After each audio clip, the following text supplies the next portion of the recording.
பிரகாஷ் எந்திரிச்சிட்டாரு. எல்லாமே நல்லதா நடக்க போகுதுன்னு நினைச்சா, கதை வேற மாரில போயிட்டுருக்கு. தமிழ் அமுதா கிட்ட வந்து பூஜை ரூம்ல எந்த விளக்கு ஏத்தணும் சித்தி அப்படின்னு கேட்டுட்டு இருக்காங்க. அதை க்ளீன் பண்ணி வச்சிடவா அப்படின்னு கேட்குறாங்க. அதுக்கு அமுதா சித்தின்னு கூப்பிடாதுன்னு எத்தனை தடவை சொல்லியிருக்கேன் அப்படின்னு திட்டுறாங்க.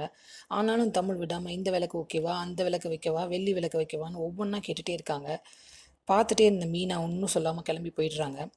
அமுதா வெண்பாவை கூப்பிட்டு பூஜை ரூம் க்ளீன் பண்ணும் வா அப்படின்னு சொல்லிட்டு அவங்களும் போயிடுறாங்க. தமிழுக்கு ஒரு மாதிரி ஆகுது.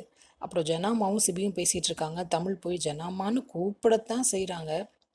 ஜனாமா அப்படியே திரும்பி போயிடுறாங்க. தமிழ் முகத்தை கூட அவங்க பார்க்கல. சிபி சொல்கிறாரு, தமிழ் இப்போ உனக்கு புரியுதா எல்லாரும் இவங்க மேலே ஏன் கோவமாக இருக்காங்கன்னு? அவங்கள தான் ஜானுக்கு பிடிக்காதுல்ல, அப்புறம் ஏன் நீ அவங்கள கோயிலுக்கு கூட்டிகிட்டு வந்த அப்படின்னு கேட்குறாரு. நீ பண்ண தப்புக்கு நீ அனுபவிச்சு தான் ஆகணும் அப்படின்னு சொல்லிட்டு அவரும் போயிடுறாரு. ஜனாமா தமிழ்கிட்ட பேசாமல் போனதை பார்த்து அமுதாவுக்கும் கணேசனுக்கு ஒரே கொண்டாட்டமாக இருக்குது. தமிழ் அங்கே ஜெயாவையும் பிரகாஷையும் கூப்பிட்டு வந்ததுனால தானே பிரகாஷ் சரியானதே எல்லாருக்கும் தெரிஞ்சிச்சு.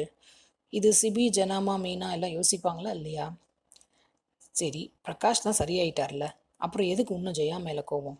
பிரகாஷ்க்கு இப்படி ஆனதுக்கு காரணமே நான் தானே சிபி வேற கில்ட்டியாக ஃபீல் பண்ணிட்டு இருக்காரு. அப்புறம் எதுக்கு ஜெயா ரத்னம் மேலே இன்னும் கோவமாக இருக்காங்க? ஜனாமாவுடைய கோவம் எப்போ தனியும்? பிரகாஷ் எல்லா பிரச்சனையும் தமிழோட சேர்ந்து சால்வ் பண்ணுவாரா? பிரகாஷை கொலை பண்ண நினச்சது கணேசன் எப்போ கண்டுபிடிப்பாங்க? தமிழுடைய அப்பா செல்வரத்னம் மேலே இருக்கிற பழி எப்போ போகும்? அவர் எப்போ திரும்பி வருவார்?